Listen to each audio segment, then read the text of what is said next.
Tiger Woods is joining the PGA Tour Policy Board for really two reasons.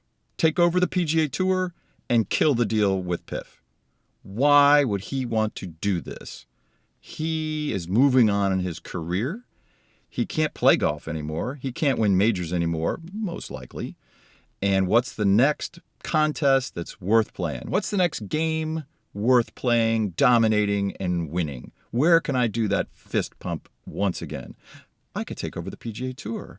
I could do things. That would be fun. And that's what he's off to do. But in order to be the king of golf, you must kill your enemies. And Live Golf and the PIF are in his way to being the leader of all golf. So what's standing in his way? Can he just walk in and take over the PGA Tour Policy Board?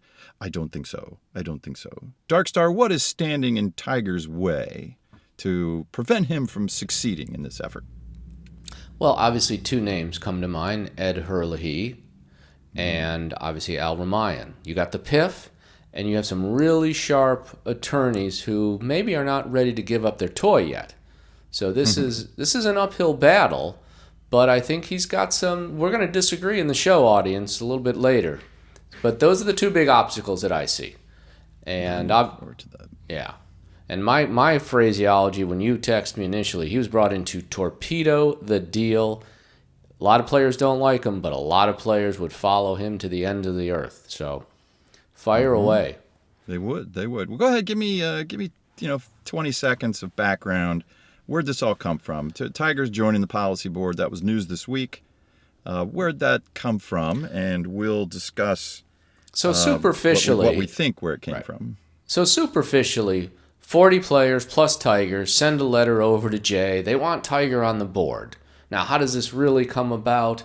Well, let's be honest. Somebody probably talked to a Charlie Hoffman or a Webb Simpson, sort of one of the puppet masters, one of the guys actually pulling the strings, sort of off the cuff said, hey, wouldn't it be great if Tiger's on the board, blah, blah, blah. He carries a lot of clout. He can do all this. And a Webb Simpson goes to player number 40, player X. And player X is like, yeah, that's a great idea. You know what? Here's what we should do. We're going to, and player X, and this is always the greatest thing, when you make somebody else think it's their idea, right? So player number 40 tells players 20 through 50, let's write a letter. Get Tiger on the board. Tiger's going to help us and save the day. I can't say that with a straight face, but... Sure. So that's what happens. The letter comes about. They get Tiger on the board. Now somebody's pulling the strings because, as we know, we'll talk about who benefits, but go ahead. No, that's what's been told to the public. So the PGA Tour released a press announcement that said the players have signed a letter asking that Tiger be put on the board, and I, Jay Monahan, agree with that, so Tiger is joining the board. Okay, that's the story, but that's far from the actual truth. So whose idea was it to get Tiger onto the board? And how to make that happen? Well, almost certainly Tomorrow Sports. So Mike McCarley, who's running Tomorrow Sports for Tiger, CEO there, and Tiger Woods himself collaborated and said, maybe this is our counter move because the PIF PGA Tour deal, those two entities becoming one entity, crushes Tomorrow Sports and their little Monday night virtual golf league. Right. Their little hit and giggle becomes completely irrelevant. Fourth wheel. It doesn't have a role to play because Live already has team golf, real team golf, not virtual team golf. So Tomorrow Sports' business model is devastated by this coming together of the Live Golf League and the PGA Tour League.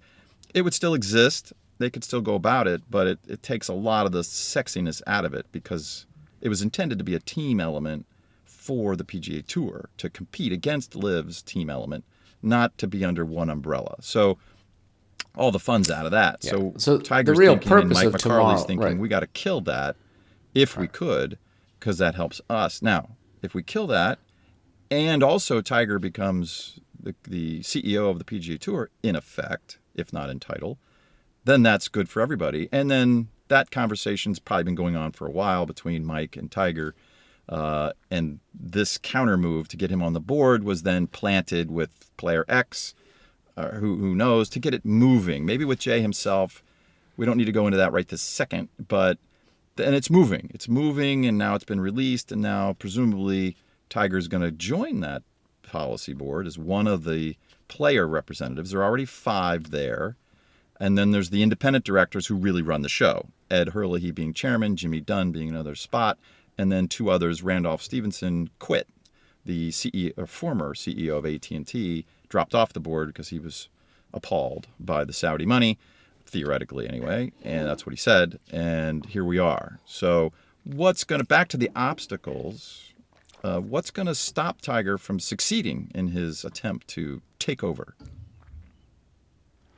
Well, the first big obstacle, obviously the PIF. If the PIF has unlimited funds, as long as they want to be in golf, they can be in golf. And so they're coming from a money angle. The other thing is, this is not going to happen overnight. Changing a charter, as we're going to, lawyers are going to get involved. They're going to have to change the charter. They want the players to have a right of refusal on these things. Well, that's not going to happen overnight. And unless Ed wants to give up, as we've called it, his yacht, his little PGA Tour that he controls, Ed's a sharp guy. The total legal wrangling is going to take a while, which you feel gives the LIV an advantage. I don't think it's as advantageous for LIV. But those are the 2 big obstacles. And unless those obstacles want to give up this potential merger, I don't know. This is where I'm up in the air. I'm sort of much more on the fence than you are in that vein. I understand. The charter you mentioned is the actual governing set of documents or a document that dictates how the PGA Tour leadership functions. So it's, in articles of incorporation, it's condo docs. It's the legal framework for how the PGA Tour actually operates. And it exists, and they have to change it. And this press announcement says they're going to go try to change that as Tiger comes onto the board because the players are upset that the board made a deal, potentially, with the Saudi PIF, and the players didn't have a say-so in that, or a sufficient say-so, or really any say-so. The problem here, as Darkstar points out, is Ed Hurley and his team are certainly not going to just throw open the door and say, "Welcome, Tiger, take over. Go ahead. Let's just rewrite next Wednesday. It'll take an hour. We'll just rewrite the document. That'll be fine." No, that's not going to happen. There's got to be lawyers involved. There's going to be conflict. There's going to be tension. As Darkstar says, Ed Hurley, he likes running the PGA Tour. And his group likes running the PGA Tour, and whoever stands behind that, the membership at Augusta, the USGA, the RNA, the golf aristocracy is quite happy with the current arrangement as far as the PGA Tour goes, and they are about to expand or change, maybe for the better for them, or however they're going to do it. They're going to morph into NewCo with the PIF and all that money. And so that's already rolling, and here we have a new wrinkle. Tiger Woods? What? No. So are they just going to let Tiger come in and take over and kill the deal? No. No. Tiger, we were expecting $2 or $3 billion from the PIF, and we don't want you to be in the way. And Tiger might respond and say, "Well, no, that's what I want, and here's how that's going to happen." Now, I ask you, Darkstar, does Tiger have in the back of a mind, "Hey, maybe I could take over and still get some of that PIF money somehow and be in charge. I can be the new chairman of the PGA Tour and still get PIF money"? I don't see that happening. But do you have a take on that? Yeah, I mean, I think the game plan, McCarley, who was at NBC Sport, he's got a lot of friends. Tiger has a great deal of players behind him. And they think, sure, they can run this thing, and they can do what Rory's initial comments were. We don't mind the money. We're just disappointed they just didn't give it directly to us. So they want the money directly to them if they can get it. And I think they have the arrogance and the hubris to think they can do it. Now, I don't see that happening at all. I'd be shocked I mean, the last guy I want to deal with on the planet is Tiger. I mean, that's, you want to talk about egos in a room that would throw the whole tour under the bus. Well, there's the biggest one of them all. Obviously, Tiger's not going to actually be doing negotiations, but his team is all about Tiger. It's Tiger that has, buttered their bread, as the saying goes. So, yeah, I think there's a lot of problems right now with Tiger getting involved. It's only a problem. It's not going to create an easier path to a solution. For sure. Part of those obstacles are how PIF, specifically, as you mentioned, would see Tiger being involved as a potential problem. But let's fast forward to a reality. And the reality is that changing the board's charter and how they operate, how they run the PGA Tour would take a couple of months easily. They need lawyers. They have to negotiate. There's conflict of interest. Ed has one objective, Tiger has another, the players have another. If the players think that Tiger represents them, no. And today's video is not going to cover all these details, but go to the podcast. We have 90 minutes on this in great detail. And the description of how to get to the podcast is down, the link is down in the description of this video. So that's how you can go. It's on Substack and get that. A lot of detail there. But insofar as this slows down, this takes time to rewrite a charter. And for the parties on different sides of the table to even have a meeting of the minds, because Ed does not see the world the same way Tiger does. And the other board members that are there. And other players that are there. Let's remind everyone that Rory is also on the policy board as a player representative. So he and Tiger now are both there. Isn't that interesting? But as it slows down, there's another little negotiation that's taking place, Dark Star. What would that be? The deal. The deal is being negotiated right now between the PGA Tour Board and their team of lawyers and the PIF and their team of lawyers. So we got lawyers all over the place now. Well, this is a major distraction to that. So you got this and you got that. And this sounds like a Seinfeld episode. It's a problem. So a major distraction slows down the PIF deal for PGA Tour. So PIF is sitting over there saying, well, we don't want to slow that down. We want to move along. We're in a hurry. We have a Vision 2030 plan. Let's go.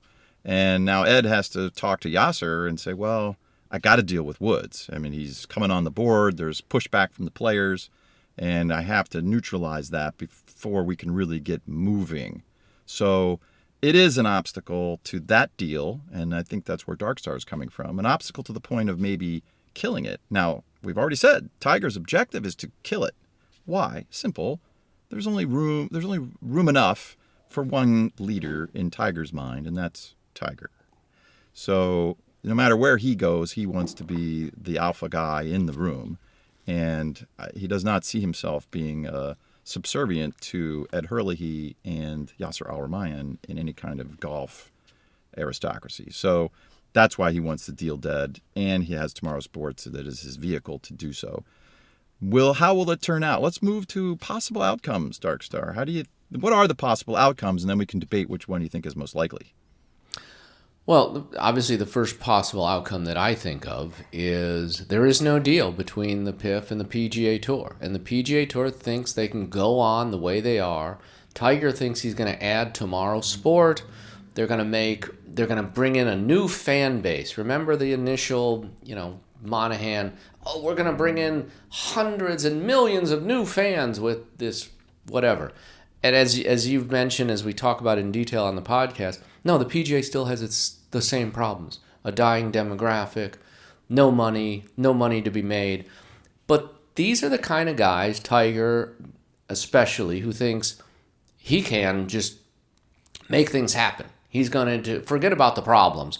We're going to put our deal together, and then we'll figure it out. Obviously, the second thing is they do merge. I'm less optimistic about that with Tiger involved. A merger is good for the players and good for the fans because you have those players in those, they're calling them signature series events now.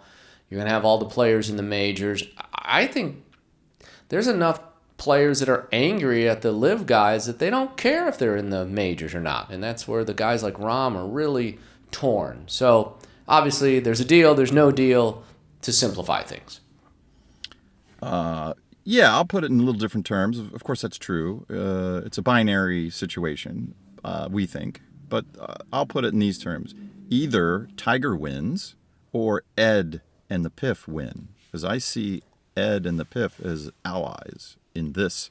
They've already decided they want to get together. They've had that conversation in April and May when they were negotiating the framework. So they're now allies, clearly. And Tiger is a new speed bump at least to them. So who's going to win? Tiger going to win with his little team of lawyers and the support of Rory and the players that matter, John Rahm, Jordan Spieth, those guys essentially, or is the $700 billion fund that Yasser manages and all his experience and knowledge of business, and Ed being a crackerjack attorney that negotiates mergers and acquisitions, are they going to win? Those are the two possibilities. And what does that mean? Before we get to predictions, what does either one of those mean? If Tiger wins, we have the PGA Tour essentially continuing as it is. Fine. I don't see how that works. As Darkstar just pointed out, the PGA Tour continues to have its same problems. It's running out of fans. It's running out of money.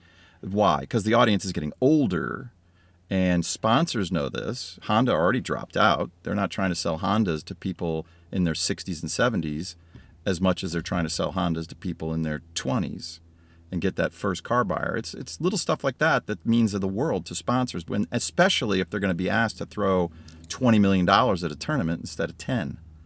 I got to sell a lot more cars. It's just not going to work for them, but maybe Tiger is willing to overlook that, but hopefully his business advisors will bring that back into focus.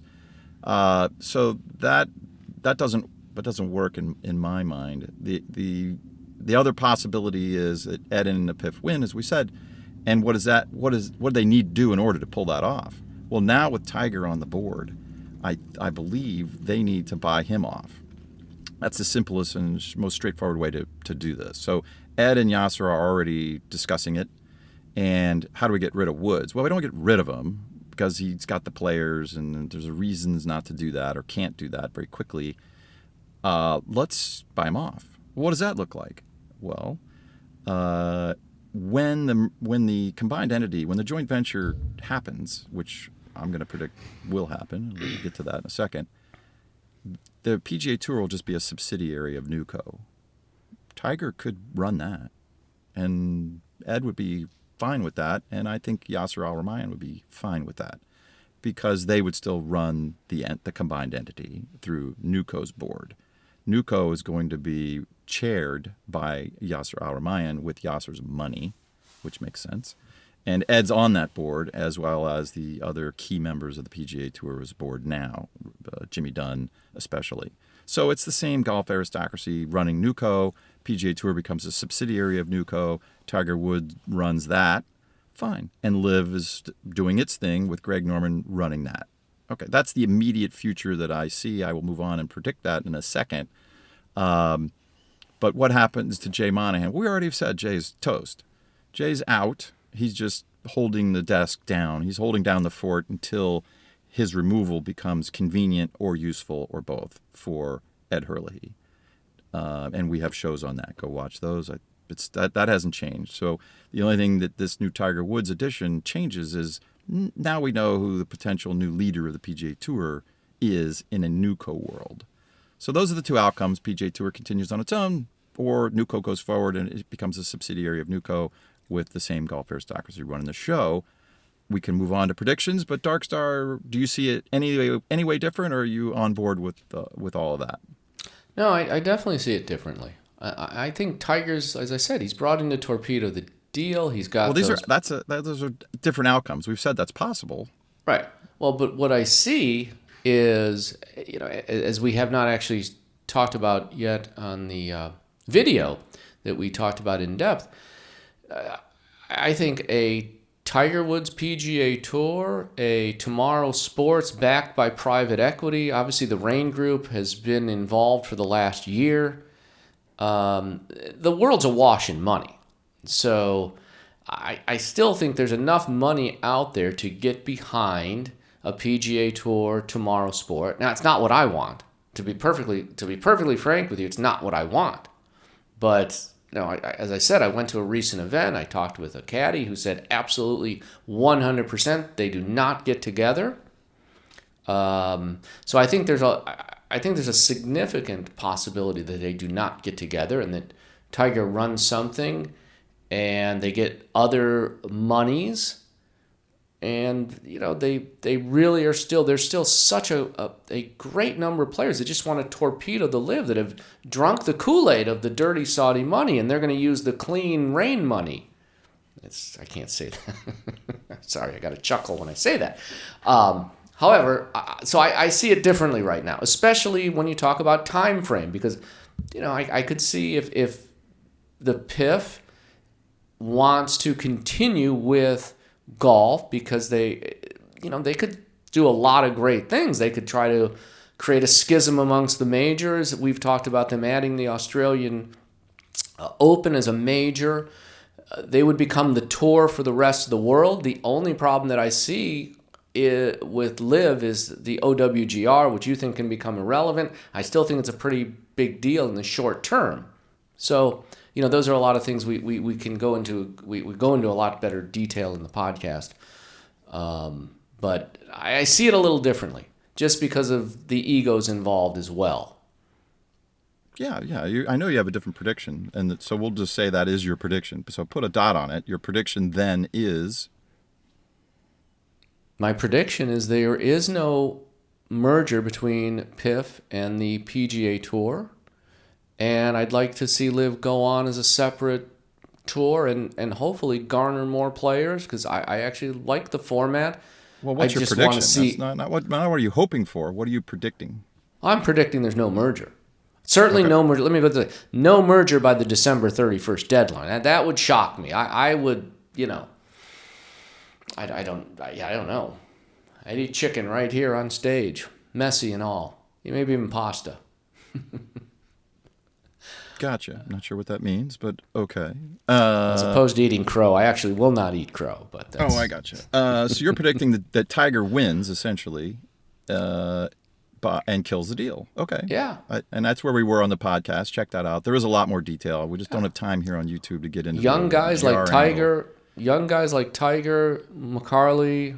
We haven't mentioned Neville from the Rain Group yet on this show, but those young guys with their hubris, trying to take over. That's what it is. It's their storm in the castle. Yeah, they'll fail. So we'll move on to my prediction. The castle wins. Castle wins. Continuing your metaphor. Another chance to say Margin Call is one of my favorite movies in the last decade, for sure. To continue your metaphor, the castle wins. So in a short YouTube format here that we have, the PIF's money together with Ed Hurley's expertise and all the teams that are around those two different things. They have a lot of good people that know what they're doing and a lot of experience in exactly what we're talking about here. Mergers, acquisitions, hostile or not. And the money and the experience wins. And Tiger and his team, Mike McCarley involved, yeah. And whoever's around that team, maybe guys from the Rain Group, fine. Connor Neville, probably not him, although he's the point man, but they're Colin gurus, What is it? Colin, sorry. Yeah. Sorry, Colin. Lacrosse, that Yale. team. So, yeah, the Yale lacrosse player.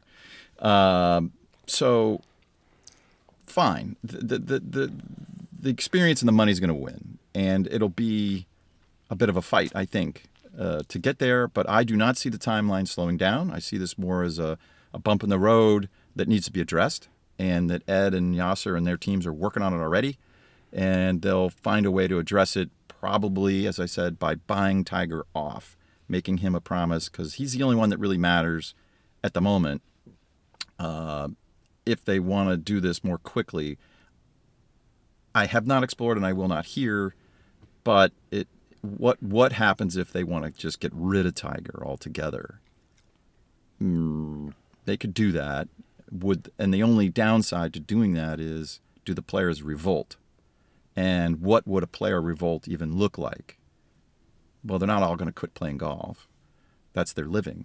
So I'm not sure what real ammunition and power and leverage the players have in reality. Yeah, I mean, they can't go join LIV, not all of them. They can't do it now anyway because the framework agreement says you can't do that. And they wouldn't, the framework guys wouldn't want that at the moment, Ed and the PIF. So that's a whole other interesting, we'll have to save that for another podcast, Dark Star. That is interesting. We didn't get into that on the podcast, but there's a lot of interesting stuff on the podcast. So I'm sticking with my guns. I say the deal goes through. It gets done before the end of the year, and Tiger becomes the effective leader of the PGA Tour, and Jay sails off to Tahiti or something like that. Yeah. Well, to be honest with you, I got to tell you, I hope you're right. I really do, because I'm actually a golf fan, and that would be better for golf that these guys get together. So I hope you're correct. It is. A solo standalone PGA Tour with Tiger on top doesn't really change anything. And boy, we have 20 minutes on that in the podcast. Yeah. Sponsors, the whole thing. What is Tiger? Let's save it for that. But yeah.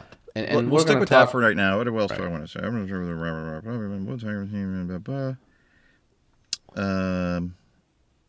Well, hopefully we'll get together soon and talk about this signature series, how that can affect the deal, and some comments about some of the other individual players and where we think they stand. So hopefully we'll be able to get to do that quickly. Let's do that. Let me tease just for a second. If Tiger wins, what will LIV do? Because that's probably on some minds, and I don't want to tease you. With that is in the podcast, and I hate to keep mentioning that, but that is where we're spending time putting a lot of our energy and thoughts, in addition to the YouTube channel. But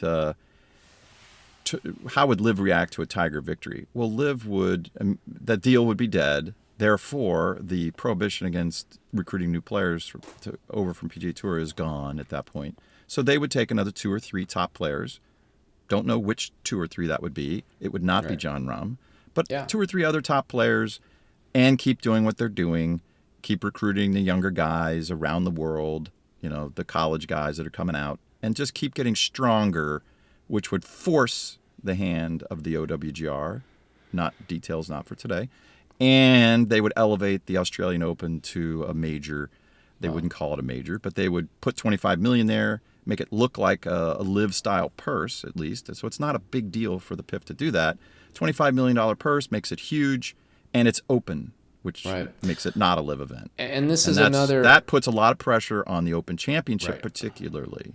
But this is another area we disagree. I don't think LIV can get quality major type contenders or major winners until the OWGR is gone. And once again, you have egos in the room, and that's never going to go away. And they're going to stand up for being the entity that decides who gets in the majors. So another point of contention between us here. Yeah, there could be. There's some players that don't care about major access because they have access already from winning.